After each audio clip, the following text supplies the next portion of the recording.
श्री शिवाय नमस्तुभ्यम। हम सबको पता है कि नवरात्रि का बहुत ही पावन सा महीना चल रहा है और आ गया है वो दिन जिस दिन हमें दो लौंग के जोड़े के साथ में एक छोटा सा उपाय करना होगा। हम जो कुछ भी मांग लेंगे देवी माता से वो सारी मनोकामना, सारी विशेष हमारी पूरी जरूर हो जाएंगी। और जितने उपाय आपको समझाऊंगा सारे उपाय पूज्य गुरु जी की कथा से या फिर उनकी किताब पंच तत्व से पढ़ के आपको समझाने की पूरी कोशिश कर रहा हूं, ठीक है ना। बहुत ध्यान से सुनिएगा।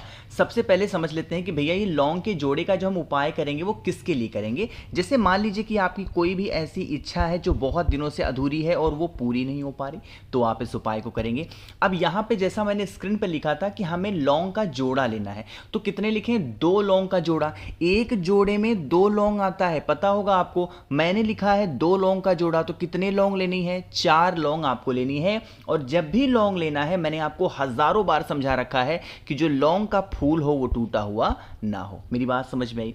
तो 4 लौंग लेना। जरूरत पड़ेगी हमें एक पत्ते की। जरूरी नहीं है कि पत्ता आपका पीपल का ही हो, आपके घर में कोई सा भी वृक्ष लगा है, कोई सा भी पेड़ है, कोई सा भी पौधा है, उस पौधे की, उस पेड़ की किसी भी एक पत्ते को तोड़ लेना। कोई भी एक पत्ता, मतलब चाहे वो फूल का हो, किसी भी चीज का हो, एक पत्ता तोड़ना। जो पत्ता आपने तोड़ा है उसी पत्ते के ऊपर जो 4 लौंग मैंने आपको दिखाई, उस 4 लौंग को रखना।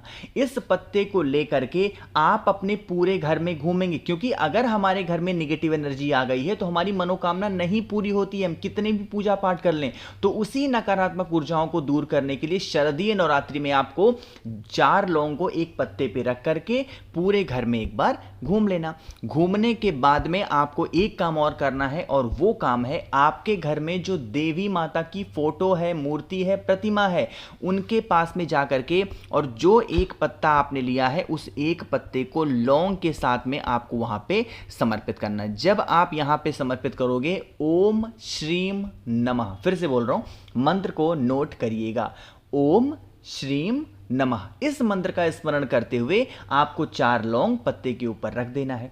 पूरी रात, एक दिन नवरात्रि में करोगे, पूरा दिन पूरी रात इस पत्ते को माता रानी के सामने आपको रखे रहने देना है।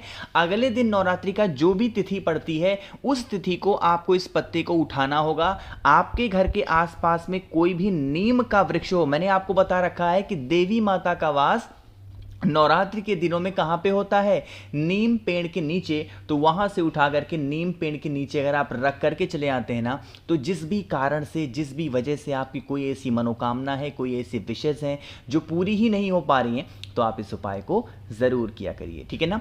चलो भाई, तो पहले उपाय की बात आपको समझ में आ गई होगी, मुझे पूरी उम्मीद है।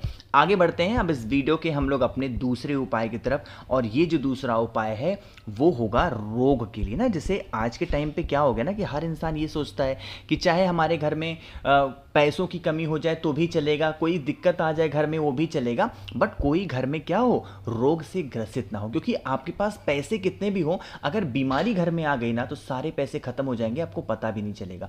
तो रोग मुक्ति का ये उपाय नवरात्रि के दिनों में करना है। उसके लिए आपको जौ के दाने लेने हैं। मार्केट में किसी पूजा पाठ के स्टोर पे जाना, वहां पे वो जौ के दाने मिलेंगे। और हाँ, अगर आपको कोई चीज नहीं मिलती है पूजा पाठ से संबंधित, तो नंबर मैंने आपको अपना दे दिया है 9005643345। और इस टाइम पे ऑफर भी चल रहा है, और वो ऑफर आज से स्टार्ट हुई। आज मेरा बर्थडे है, तो आज मैंने आपसे कहा था कि अगर आप मुझसे 7 मुखी रुद्राक्ष या 9 मुखी रुद्राक्ष लेते हैं तो उसके साथ मैं आपको 5 मुखी रुद्राक्ष फ्री दे रहा हूं, साथ ही साथ कमल गट्टे की माला भी फ्री दे रहा हूं। तो मैसेज करिएगा अगर आपको चाहिए तो, ठीक है ना। कितने लोगे? 9 जौ के दाने लेना। लेने के साथ में आपको जरूरत पड़ेगी कमल गट्टे की। रोग मुक्ति हो या फिर धन संपदा हो, उसके लिए कमल गट्टे का इस्तेमाल बहुत ज्यादा होता है। तो आपको मात्र 1 कमल गट्टा लेना है, इससे ज्यादा मत लेना, ठीक है ना। कमल गट्टे ले लिए। कमल गट्टे लेके लेने के साथ में आपको फिर से लौंग का जोड़ा लेना है, लेकिन इस बार 1 लौंग का जोड़ा लेना है। आपको मात्र 2 लौंग लेने होंगे। इन सभी चीजों को उठाना, और आप अपने घर में कोई सा भी लोटा ले लो, चाहे वो स्टील का हो, चाहे वो तांबे का हो, चाहे वो मिट्टी का हो, चाहे वो ग्लास हो, कटोरी हो, कुछ भी हो जाए। इसके अंदर आपको 2 से 3 चीजों को डालना है। सबसे पहला काम, जल तो इसमें भरोगे ही भरोगे, साथ ही साथ मार्केट से आपको पीला चंदन मिलेगा, या फिर पीला चंदन नहीं मिलता तो हल्दी तो मिलेगा ही मिलेगा। आपको क्या करना है, इस जल के अंदर 1 से 2 चुटकी हल्दी डालना। जितनी चीजें मैंने आपको दिखाई, कमल गट्टा डाल देना, जो 9 मैंने जौ के दाने आपको बताए हैं उन 9 के जौ के दानों को डाल देना। और एक चीज मैंने आपको और समझाई है है और वो समझाया है लौंग, है ना। लौंग को नहीं डालेंगे, लौंग को अपने पास में रखेंगे, बाकी जितनी चीजें मैंने आपको बताई उसे डाल करके और कहां पे जाओगे, आपके घर के आसपास में फिर से वहीं जाना है जहां नीम का वृक्ष है। क्यों मैं बार बार नीम का पेड़ का नाम लेता हूं, क्योंकि नीम का जो वृक्ष होता है वो हमारे लिए जो शारदीय नवरात्रि होती है माता का वास वहीं पे होता है। जो जल होगा उसको लेके जाना, जो लौंग का जोड़ा होगा सबसे पहले नीम पेड़ की जड़ में लौंग के जोड़े का भोग लगाएंगे। भोग लगाने के बाद में वही जल आपको इसी भोग लगे हुए लौंग के ऊपर अगर आप समर्पित कर देते हैं, यकीन मान लीजिए आपके घर से जो रोग की समस्या होगी वो कहां गायब हो जाएगी, कहां खत्म हो जाएगी और आपको खुद भी पता नहीं चलेगा। ठीक है ना, करके देखिएगा, भूलिएगा नहीं कोई लोग। तो यहां पे हम लोगों ने 2 उपाय की बात कर ली है। आगे बढ़ते हैं इस वीडियो के हम लोग अपने तीसरे उपाय की तरफ, और ये जो तीसरा उपाय होगा ना वो है कर्ज मुक्ति को लेकर। जैसे मान लीजिए कि आज के टाइम पे बहुत सारे लोग परेशान है ना कि भैया हमारे घर में पैसे नहीं टिकते हैं या फिर हमारे घर में कर्जों को लेकर बहुत परेशानियां हैं, बहुत दिक्कत है। तो आपकी छोटा सा बात बता दूं, आप जो मैं उपाय बता रहा हूं वो तो करना ही करना। गुरुजी की अगर आपने कथा सुनी होगी ना पहले की, गुरुजी ने 100 बार कम से कम कहा है कि अगर आप 7 मुखी रुद्राक्ष धारण करते हैं तो आपको करोड़पति बनने से कोई नहीं रोकता। एक रिक्शा चलाने वाला भी क्या होता है, अमीर बन जाता है। तो पैसों की कमी है कहीं से, आपको मुझसे नहीं लेनी, मत लो, कोई दिक्कत नहीं है, बट कहीं से मिल जाए, आपके घर के आसपास हो, कहीं से मंगा लो, 7 मुखी रुद्राक्ष धारण कर लो, यकीन मान लीजिए पैसों की बारिश हो जाएगी घर में। ठीक है ना।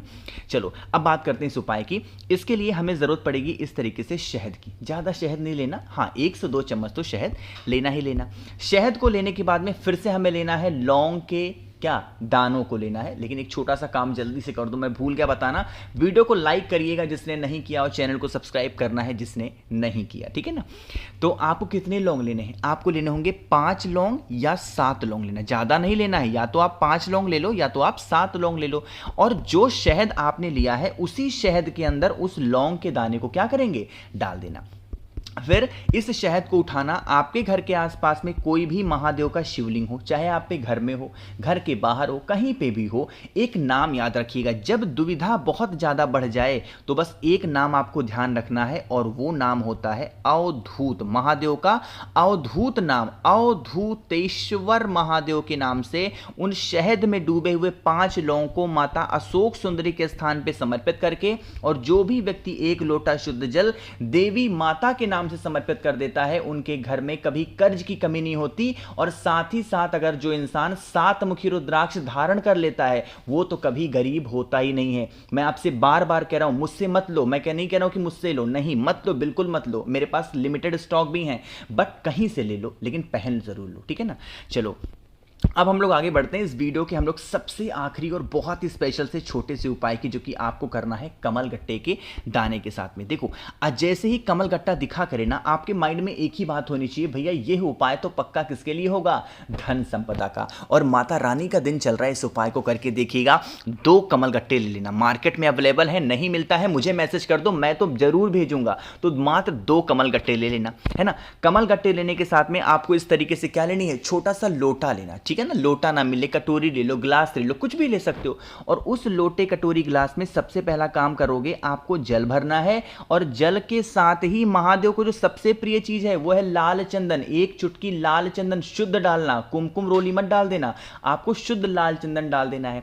इतना डालने के बाद में जो 2 कमल गट्टे होंगे, उन 2 कमल गट्टों में से 1 कमल गट्टा तो डाल देना, 1 कमल गट्टा अपने पास रखेंगे। नवरात्रि के दिनों में किसी भी एक दिन सबसे पहले महादेव के शिवलिंग के पास पहुंच के जो 1 कमल गट्टा आपके पास में है उसे महादेव के शिवलिंग के ऊपर समर्पित करके, जो जल आपके पास में है वो रिद्धि सिद्धि के नाम से समर्पित करना है। किसके नाम से चढ़ाओगे, रिद्धि सिद्धि के नाम से अगर आपने समर्पित कर दिया, यकीन मान लीजिए जीवन की जो तकलीफें आएंगी ना आपके जीवन में पैसों को लेकर के, वो सारी समस्या खत्म जरूर हो जाएगी। ठीक है ना, करके देखना है। अब जिस कमल गट्टे के ऊपर आपने जल चढ़ाया, सिर्फ उस कमल गट्टे को उठाएंगे, बाकी का जो कमल गट्टा जल के अंदर था उसको उठा के नहीं ले जाएंगे। जिस कमल गट्टे के ऊपर जल चढ़ाया है, सिर्फ उस कमल गट्टे को उठाना, घर में जहां पे रुपए पैसे गहने जेवरात रखते हो उस स्थान पे रख देना। मैंने कोशिश की आप सभी को नवरात्रि के इस पावन से महीने में बहुत ही स्पेशल सा, बहुत ही प्यारा सा उपाय समझाने की। तो वीडियो पसंद आई हो तो लाइक करिएगा, कुछ पूछना है नहीं समझ में आया नीचे कमेंट सेक्शन में पूछ सकते हैं, और मेरे जितने भी भाई बहन आवाज़ मेरी पहली बार सुन रहे हैं चैनल को ज़रूर सब्सक्राइब करेंगे। श्री शिवाय नमस्तुभ्यम।